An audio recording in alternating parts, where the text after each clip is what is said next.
majtama'a qaumun fi baitin min buyutillah yatluna kitaballah wa yatadarasunahu fima bainahum illa nazalat alaihimus sakinah wa ghasyiyatuhumur rahmah wa haffat bihimul malaikah wa dzakarahumullahu fiman indah.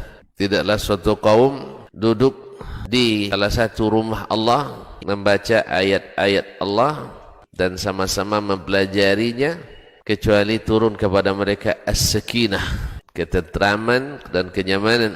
Wa ghasyiyatuhumur rahmah, dan mereka diliputi pula oleh rahmat, kasih sayang dari Allah Subhanahu wa taala. Wa haffat bihimul malaikah, dan mereka pun dikelilingi oleh para malaikat, karena malaikat suka majlis-majlis zikir dan ilmu.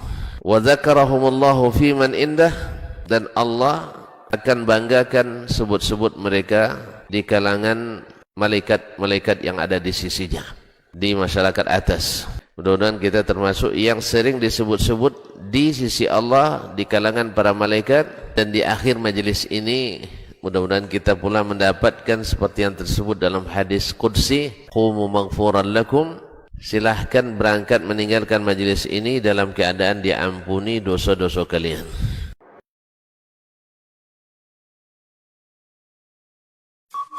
Dr. Dasman Yaya Ma'ali LCMA Hafizahullah, Dr. Helmi Basri LCMA Hafizahullah, Dr. Hidayatullah Ismail LCMA Hafizahullah.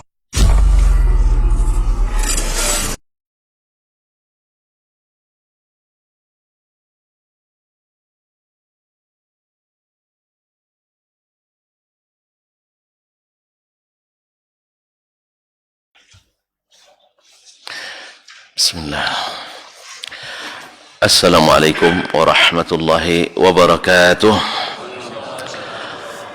Alhamdulillahil wahidil qahar, al-azizil ghaffar, mukawwiril layli 'alan nahar, tabsiratan li ulil qulubi wal absar, wa'idhatan li ulil nuha wal i'tibar.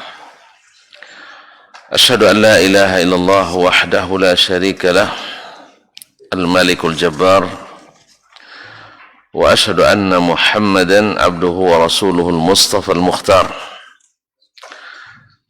صلى الله عليه وعلى آله الأطهار وأصحابه القادة الأبرار والتابعين لهم بإحسان ما تعاقب الليل والنهار. أما بعد، فأوصي نفسي وإياكم أيها المسلمون وأيتها المسلمات بتقوى الله عز وجل رب الأرض والسماوات، فإنه قد فاز المتقون. يا أيها الذين آمنوا اتقوا الله حق تقاته ولا تموتن إلا وأنتم مسلمون. Ma'asyiral muslimin wal muslimat, al-hadirin wal hadirat, wal mustami'in wal mustami'at, wal musyahidin wal musyahidat, para alim ulama, jadi pandai, tokoh adat, tokoh masyarakat yang hadir, al-hadirin wal hadirat, ataupun yang mendengarkan ataupun yang menyaksikan melalui media manapun berada, yang kecil tak disebut nama, yang bergelar tak disebut gelarnya. Semoga semuanya dalam keadaan diberikan Allah rahmat dan karunia, taufik dan hidayah. Hadir kita pada pagi ini mudah-mudahan dengan niat yang tulus dan ikhlas dari hati, sehingga besar harapan kita pada Allah. Mudah-mudahan kita menjadi tamu yang insya Allah berkesan, sehingga di akhir pertemuan tak satu pun kita kecuali mendapatkan bingkisan berupa ampunan dari Allah yang Maha Pengampun dan Maha Penyayang. Oleh itu saya mengajak diri sendiri dan seluruh jemaah untuk bersyukur atas nikmat yang diberikannya. Mudah-mudahan nikmat ini semakin hari semakin terasa nikmat dalam diri, dan berbuah nikmat-nikmat yang baru yang membuat kita senantiasa bersyukur kepada Allah Tabaraka wa Ta'ala. Salawat dan salam kepada baginda Nabi alaihi salatu wassalam yang telah menunjukkan kepada kita jalan Islam yang diridai oleh Allah Tabaraka wa Ta'ala. Mudah-mudahan kita dikuatkan untuk mengikutinya saja dan meninggalkan ikutan-ikutan yang tak sejalan dengannya. Walaupun mungkin lebih banyak yang suka menyimpang, kita dijauhkan dari segala penyimpangan. Banyak yang ingin berijtihad sendiri, mudah-mudahan kita cukup dengan apa yang disampaikan oleh Nabi sallallahu alaihi wasallam. Berat, na'am, betul berat, tapi ringan bagi siapa yang Allah ringankan untuknya. Untuk itu kita sama-sama belajar pada pagi ini kepada Imam Asy-Syafi'i rahimahullah melalui kitabnya Ar-Risalah. Sampai kita terakhir pada makna yang dikatakan oleh beliau, wa zakartu lahu tahriman Nabi sallallahu alaihi wasallam kulli nabiyyin minas siba. Dan aku sebutkan kepadanya yang bertanya, Nabi sallallahu alaihi wasallam mengharamkan semua binatang buas yang bertaring. Padahal waqad qala Allah, pada Allah sudah berfirman, qul la ajidu fima uhiya ilayya muharraman. Katakanlah, tidak aku dapatkan pada yang diwahyukan kepadaku sesuatu pun diharamkan. Ala ta'imin yata'amuhu, kepada orang yang memakannya, illa yakuna maitah, kecuali bangkai, au daman masfuhan, atau darah yang ditumpahkan, au lahma khinzirin, atau daging babi, fa innahu rijs, karena dia ada najis. Au fisqan uhilla li ghairillah, au fisqan uhilla bi ghairillah bih, atau suatu perbuatan fasik, dosa, sesuatu yang disembelih karena selain Allah. Faman yaturra ghaira baghin wala 'adin, siapa yang terpaksa bukan karena keinginan sendiri, wala 'adin, dan tidak pula melampaui batas yang dibolehkan, fa inna rabbaka ghafurur rahim, sesungguhnya Rabbmu Maha Pengampun, Maha Penyayang. Thumma samma ma haram, kemudian dia menyebutkan apa-apa saja yang diharamkan. Faqala fama makna hadha, orang yang bertanya mengatakan, apa makna ini? Qulna, kami katakan, maknahu, maknanya adalah, qul la ajidu fima uhiya ilayya muharraman mimma kuntum ta'kulun. Katakan, hai Muhammad, makna ayat tadi itu maknanya adalah, katakan hai Muhammad sallallahu alaihi wasallam, la ajidu fima uhiya ilayya muharraman, pada apa yang diwahyukan kepadaku tidak ada yang diharamkan, mimma kuntum ta'kulun, tidak ada yang diharamkan dari apa yang kalian makan, illa yakuna maitah, kecuali bangkai. Dulu kalian makan bangkai, sekarang tidak dibolehkan. Wa ma dzukira ba'daha, dan apapun yang disebut setelahnya, termasuk darah yang ditumpahkan, mereka bekukan lalu mereka makan, itu juga tidak dihalalkan. Atau yang disembelih atas nama selain Allah, atas nama Lata, Uzza, Manat, dan Hubal, dan seterusnya. Fa amma ma taraktum annakum lam ta'udduhu min at-tayyibat, adapun yang sudah biasa kalian tinggalkan karena kalian menganggapnya tidak baik untuk dimakan. Falam yuharrim alaikum mimma kuntum tastahilluna illa ma samallah, dan maka Allah tidak haramkan dari apapun yang kalian halalkan sebelumnya, kecuali yang Allah sebutkan. Wa dallatis sunnatu ala annahu harrama alaikum minhu ma kuntum tuharrimun, dan sunnah menunjukkan bahwa apapun yang sebelumnya kalian haramkan memakannya, tetap Allah haramkan. Di qaulillah, karena berdasarkan firman Allah, yuhillu lahumut thayyibat wa yuharrimu alaihimul khaba'ith. Nabi itu Ini Allah menyatakan Nabi itu menghalalkan bagi mereka at-tayyibat, yang tayyib-tayyib. Wa yuharrimu alaihimul khaba'ith, dan mengharamkan bagi mereka yang tidak baik. Ya, ini sifatnya Nabi alaihi salatu wassalam. Qala, nah sampai di situ kemarin ya. Sekarang Imam Syafi'i melanjutkan, qala wa dzakartu lahu qaulallah. Dia kan minta contoh banyak gitu. Maka sebutkan pula firman Allah Subhanahu wa taala, wa halallahu al-bai'a wa harrama ar-riba. Allah telah menghalalkan jual beli dan mengharamkan riba. Ini perbedaan riba dengan jual beli. Bagi yang tidak jeli dikiranya sama. Allah, sebab itu orang-orang musyrikin dulu atau orang-orang yang tidak beriman, apa bedanya jual beli dengan riba? Innamal bai'u mithlu riba. Jual beli dengan riba apa bedanya? Bedanya bismillah. Bedanya akadnya pakai bismillah satu tidak. Ada yang bilang seperti itu sampai hari ini. Ya, sampai hari ini. Nah, jadi beda akadnya hanya itu. Bahkan terkesan yang ekonomi syariah itu lebih sulit, syaratnya lebih berat. Dan katanya bayarnya lebih besar juga ya. Saya tidak tahu. Ya, semoga tidak tahu. Nah, kaum muslimin dan muslimat dirahmati Allah Subhanahu wa taala. Allah menghalalkan jual beli dan mengharamkan riba. Wa qawluhu wa la ta'kulu amwalakum bainakum bil batil illa an takuna tijaratan an taradhi minkum. Dan janganlah kalian memakan harta sebagian yang lain dengan cara batil, kecuali perdagangan suka sama suka di antara kalian. Berarti asal ada perdagangan suka sama suka, boleh. Kan gitu? Thumma harrama Rasulullah SAW. Ini soal umum, tapi ada taksis dari Nabi SAW. Kemudian Rasulullah SAW mengharamkan beberapa jenis atau beberapa instrumen jual beli. Minha ad-dananira bid-darahim ila ajal.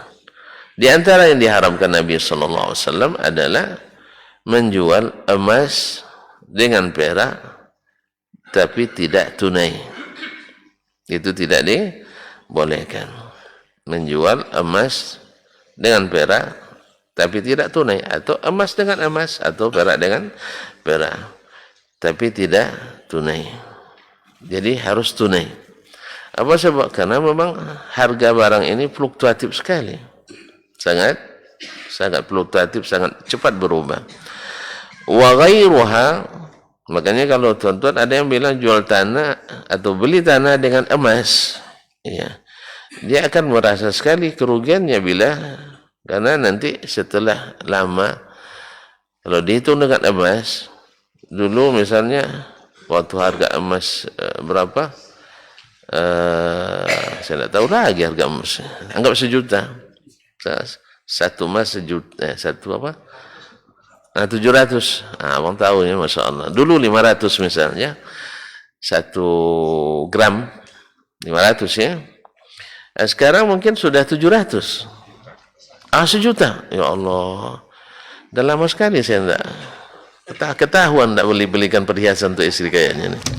Astagfirullah. Mudah-mudahan saya usahakan lah ya, walaupun sedikit lah, usahakan nanti.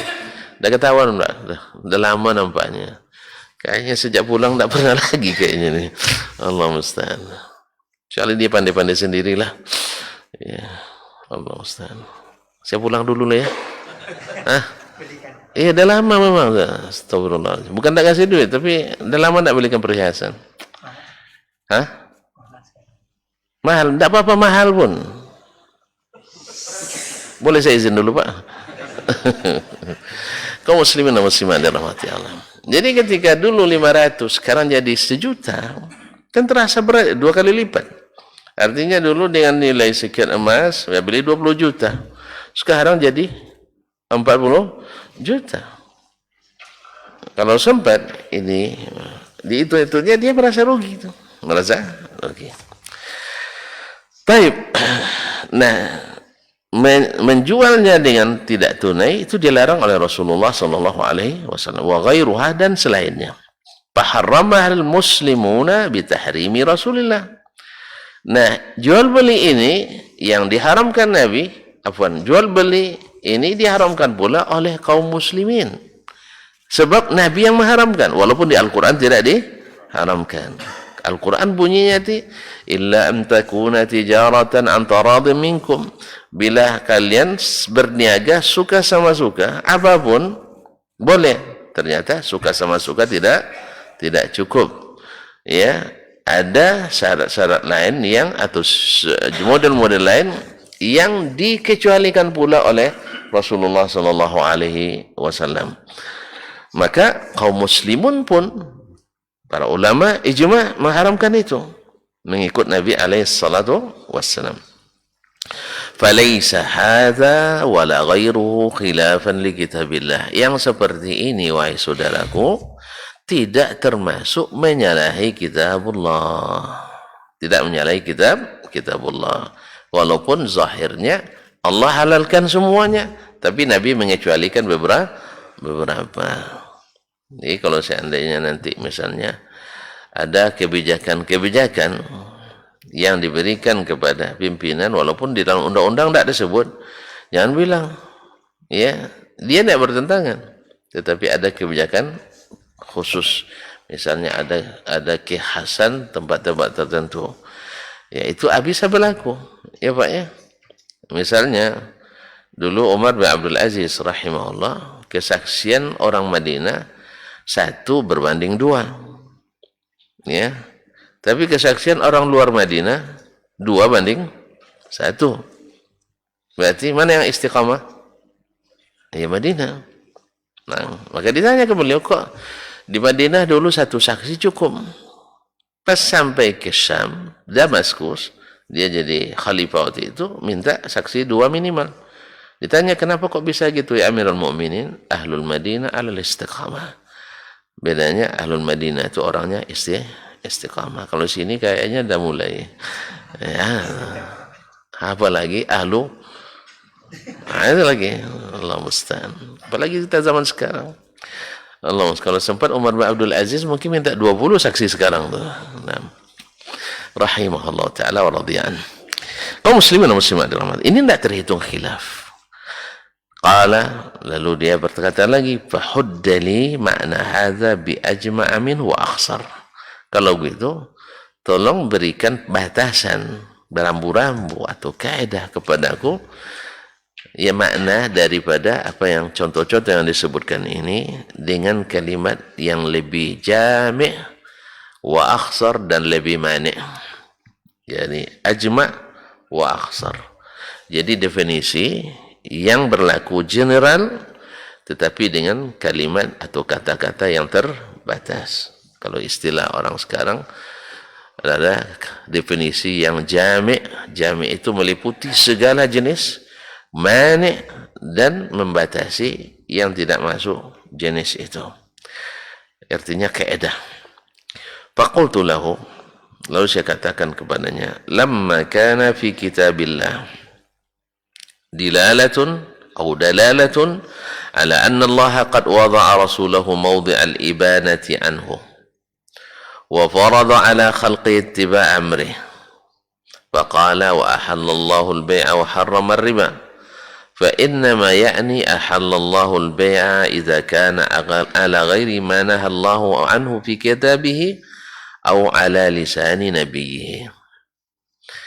Lalu dia katakan, aku katakan kepadanya, lamma kana fi kitabillah, tatkala dalam kitabullah dilalatun, ada petunjuk, ala anna Allah qad wada'a rasulahu mawdi'al ibanati anhu, bahwa Allah telah meletakkan Nabi pada posisi menjelaskan apa yang datang daripadanya. Jadi Nabi itu diutus Allah untuk menjelaskan. Wa ma arsalna mir rasulin illa bilisani qaumi liyubayyina lahum. Aku tidak utus seorang rasul pun kecuali dengan bahasa kaumnya untuk dijelaskannya kepada mereka. Berarti Nabi itu penjelas. Kalau kita semakin kembali pada Nabi, nampak tak jelas lagi. Dan Nabi itu penjelas. Kita sudah katakan ini dari Nabi, dia katakan harus ikut imam. Memang Nabi tidak imam? Ustaz, Nabi tidak imam? Hah? Imamul a'immah.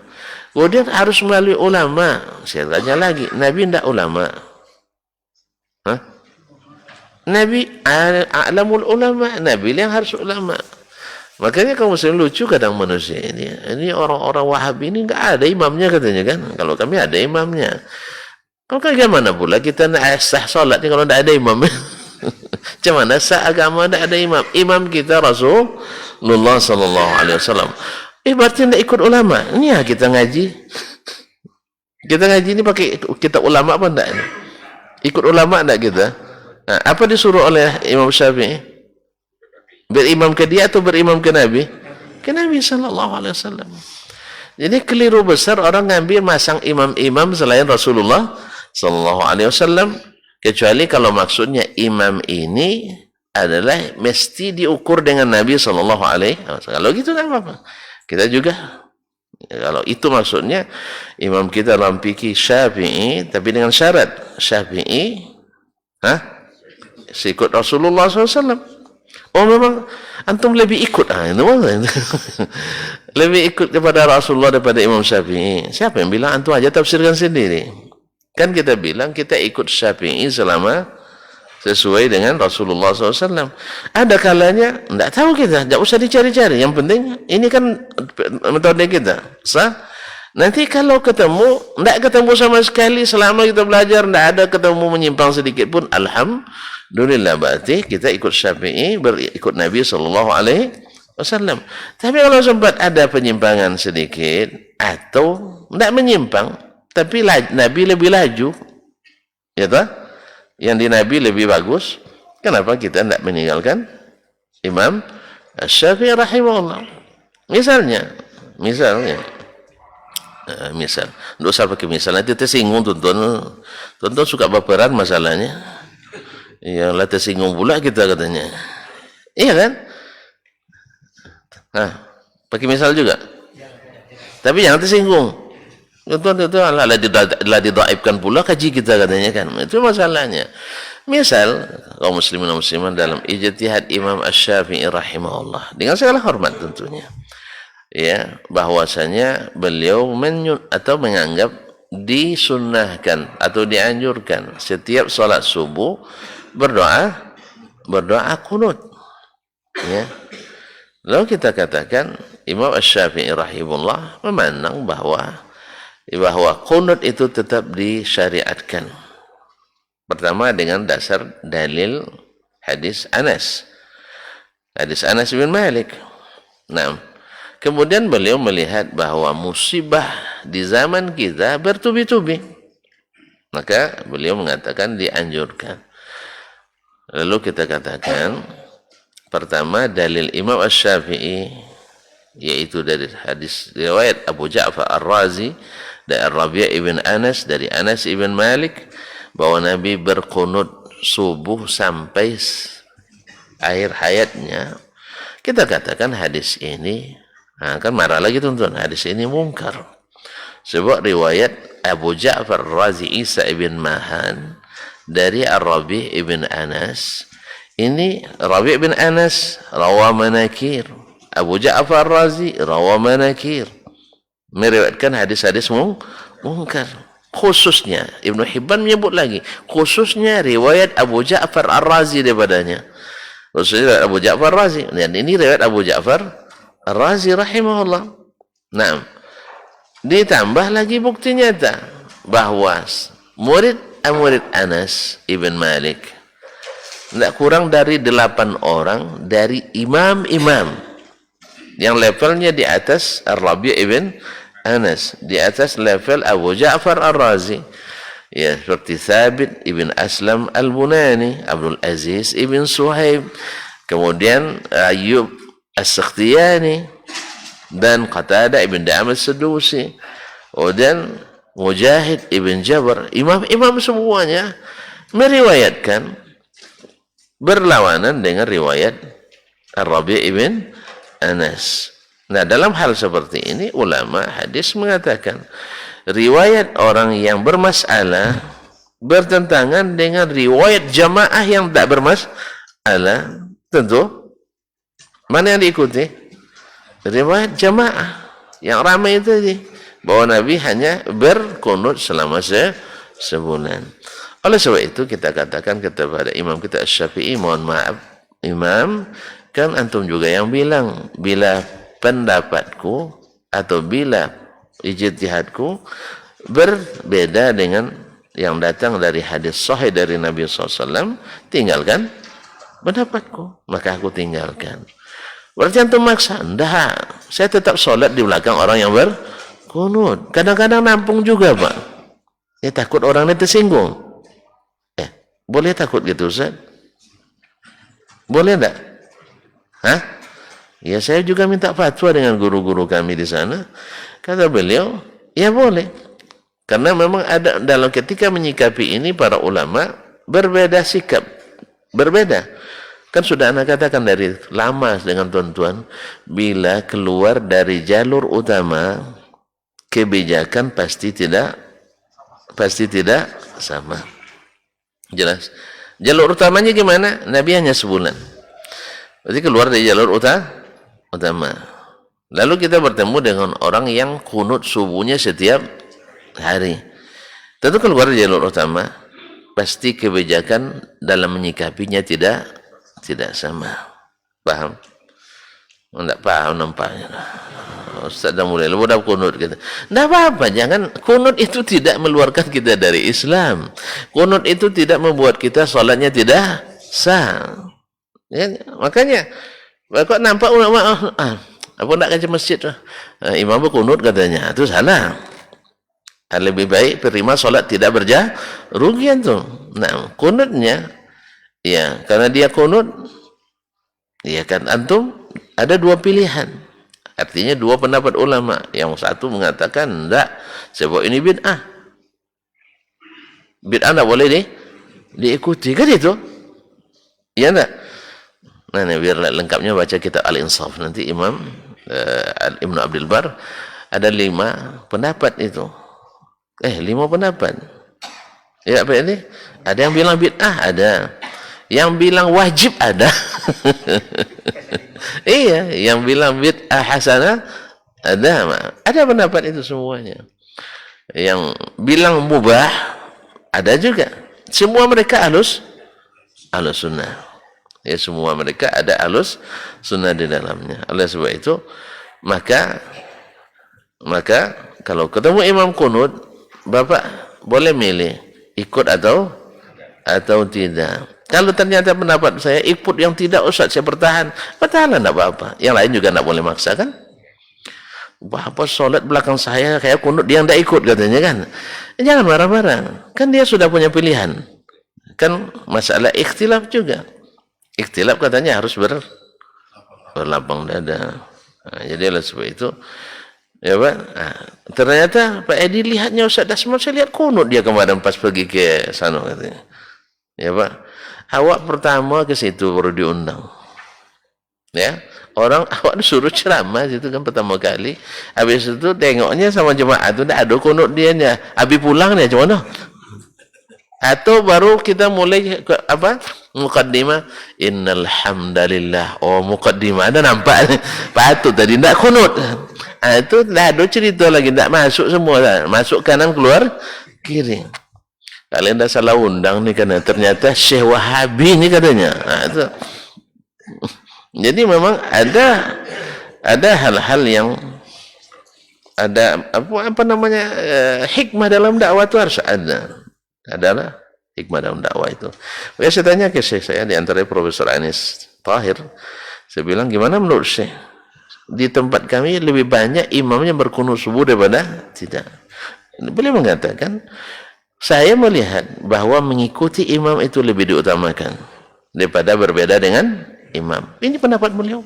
Tanya lagi Syekh yang lain, ya Dasman, anta ta'lam anna hadhihi bid'ah? Kamu tahu kan ini bid'ah katanya? La tatba', jangan ikut. Karena kita walaupun imam berbuat, tapi pada sesuatu yang disyariatkan. Ini dua Syekh saya. Beda. Makanya kadang-kadang saya lihat situasi. Kalau sholat dengan tuan-tuan semuanya, kiri kanan saya tuan-tuan semua yang dah ngaji ini, imam berkunut, saya tak kunut dah. Hati dia sendiri situ. Tapi kalau kiri kanan saya orang lain, ya takut dia tak khusyuk nanti. Ini siapa pula satu-satunya? Jadi jangan orang seperti terganggu oleh kita. Intinya kan ini Pak, imam kita adalah satu-satunya yang mutlak itu Rasulullah Sallallahu Alaihi Wasallam. Jangan malu mengatakan itu. Orang tu tidak ada imamnya itu. Ada, masa tidak ada? Yaitu Rasulullah. Itu imam kami juga, bagus itu. Itu yang kita inginkan. Semuanya satu imam. So, kalau sudah semuanya satu imam, insya Allah akan lebih dekat pada persatuan dan kesatuan. Ukhuwah itu kan lebih kuat. Karena apa? Patokan kita adalah Sayyiduna Muhammad sallallahu alaihi wasallam. Tapi kalau satu ambil Al-Maturidi, satu ambil Al-Asy'ari, satu ambil Al-Wahabi, satu ambil Al-Dasmani, kapan kita bersatu? Sah? Naam. Oleh sebab itu, maka ambillah imam kita Muhammad sallallahu alaihi wasallam. Kalau sudah itu nak solat pun kita di Teheran, Iran, tapi imamnya khusus Muhammad sallallahu alaihi wasallam, aman kita. Orang Syiah pun jadi sunnah nanti itu. Nah, andainya biar di mana pun kita solat di India pun, walaupun mazhabnya Hanafi, tapi silahkan imamnya Muhammad sallallahu alaihi wasallam, mereka pun akan aman dengan kita. Tapi ketika kalau antum pergi ke India harus mazhab Hanafi, kalau pergi ke Turki harus Hanafi, tapi kalau pergi ke Indonesia mesti Syafi'i. Ini orang nak masuk Islam bingung nanti. Iya. Saya nak masuk Islam, bapak pilih nak masuk Islam di India, pelajari mazhab Hanafi. Nak masuk Islam di Indonesia, pilih mazhab Syafi'i. Akhirnya banyak yang tak jadi. Oh, kalau gitu tak apa, masuk Islam sama. Ini kalau lama-lama banyak juga perbedaan mazhabnya. Jangan itu menjadikan pembatas dan pembeda di antara kita. Bukan bermakna tidak boleh. Silakan bermazhab Syafi'i, tapi Syafi'i sendiri mengatakan imam kita adalah Muhammad sallallahu alaihi wasallam. Qala, Nabi telah meletakkan posisi Nabi sebagai penjelas. Wa farada ala khalqihi ittiba'a amrih. Dan Allah wajibkan kepada makhluknya mengikuti perintah Rasul sallallahu alaihi wasallam. Faqala wa ahal, dan dalam pelajaran sebelumnya dia katakan ketaatan mutlak itu hanya kepada Rasulullah sallallahu alaihi wasallam. Wa ahallallahu al-bai'a wa harrama ar-riba. Jadi jangan menjadikan wala dan bara di atas imam yang selain Rasulullah sallallahu alaihi wasallam. Kalau tidak Syafi'i, tidak kawan. Kan itu? Kalau tidak Asy'ari, tidak Syaki. Ya, jadikan kalau tidak Nabi, itu baru kita katakan. Kalau tidak Nabi berarti tidak kawan. Tapi kalau Nabi, kita berkawan. Tapi kalau antum jadikan Imam Abdul Hasan Asy'ari, kalau saya tidak ke situ lagi. Dulu memang. Ya, karena di pondok itu yang dipelajari. Tapi setelah saya tahu, setelah tamat pondok, ternyata sifat itu bukan hanya 20. Banyak sifat Allah.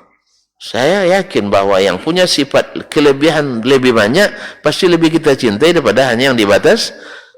Batas-batasi. Ya. Kemudian berapa banyak sifat yang tidak terakomodir dalam sifat 20. Yes, ya.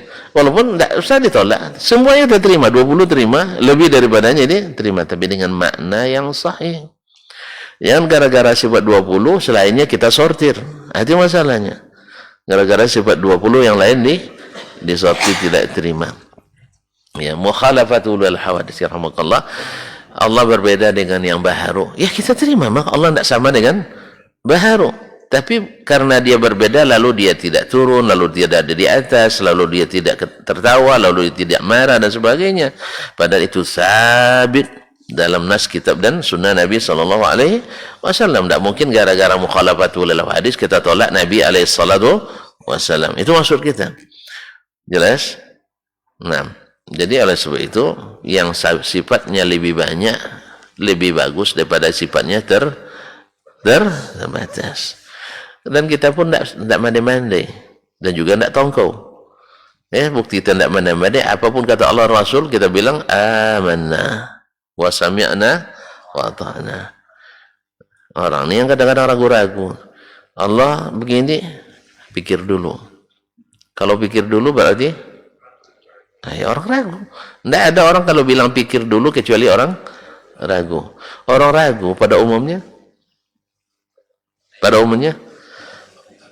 tak jadi. Pada umumnya. Sebab setelah dia lupa lagi dia mikirkan. Tapi kalau orang yakin langsung jadi. Yang dia yakin aja kadang juga kemudian tak jadi, apalagi dari awal sudah ragu. Jadi bagaimana dia? Pikir dulu Ustaznya. Ada 2 jam dia mikir dah lewat pulau waktu makan, tak jadi begitu. Nah, pikir dulu. Tapi kalau bilang siap, gitu, siap laksanakan.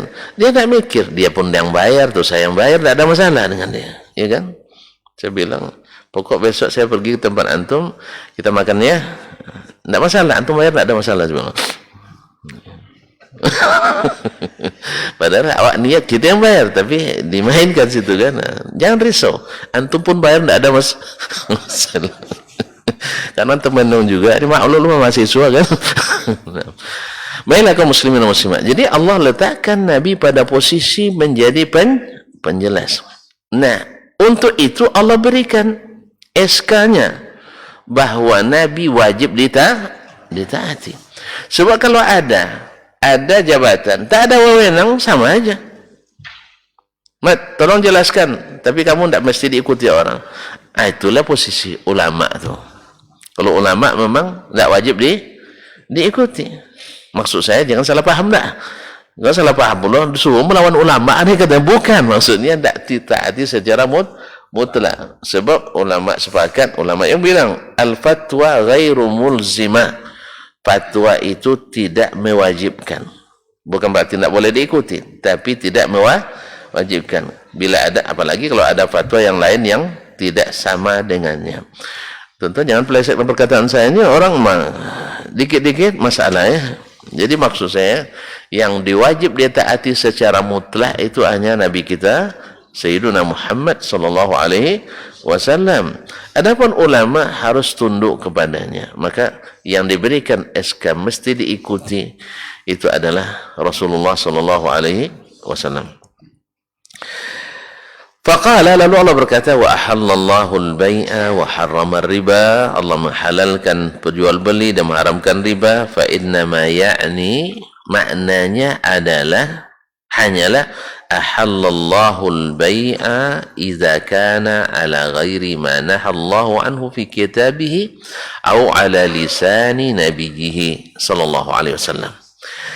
Maknanya hanyalah Allah menghalalkan jual beli apabila tidak menurut apa yang dilarang atau tidak di atas apa yang dilarang oleh Allah. Larangan Allah itu di mana? Fi kitabihi, di dalam kitabnya yaitu Al-Quran. Au ala lisani nabiyhi, atau larangan itu melalui lisan Rasulullah sallallahu alaihi wasallam. Berarti jual beli yang diharamkan itu, yang dihalalkan itu bila tidak diharamkan oleh Allah dan diharamkan oleh Nabi. Berarti ada yang Allah langsung mengharamkan, ada yang Nabi yang mengharamkan, dan itu wajib untuk diindahkan.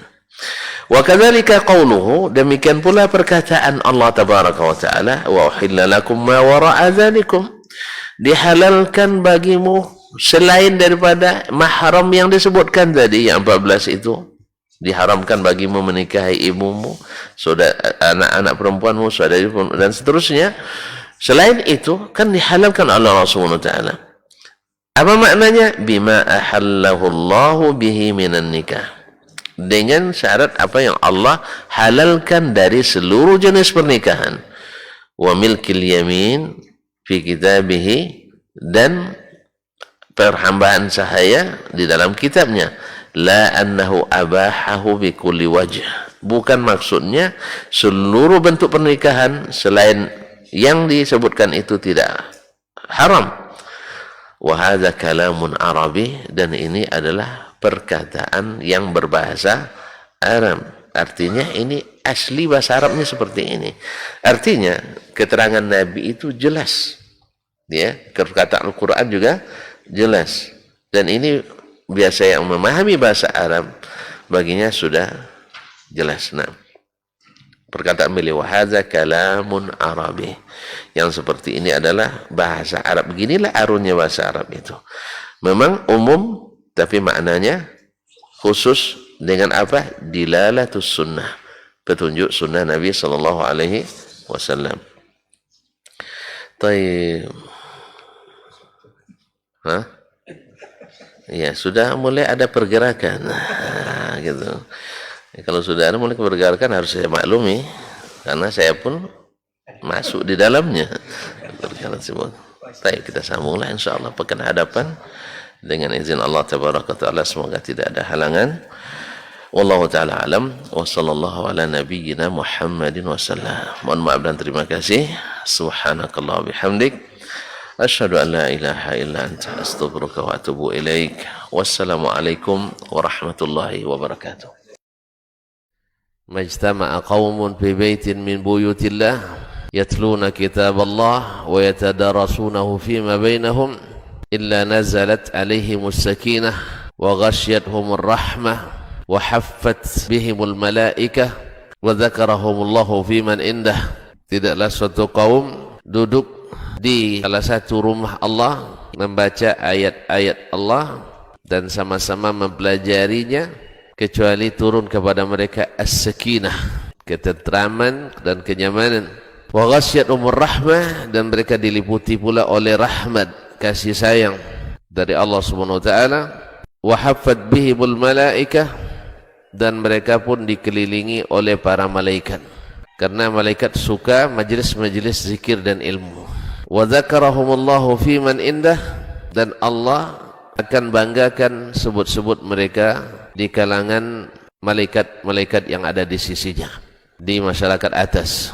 Mudah-mudahan kita termasuk yang sering disebut-sebut di sisi Allah di kalangan para malaikat, dan di akhir majlis ini mudah-mudahan kita pula mendapatkan seperti yang tersebut dalam hadis qudsi, qumu maghfuran lakum, silahkan berangkat meninggalkan majlis ini dalam keadaan diampuni dosa-dosa kalian.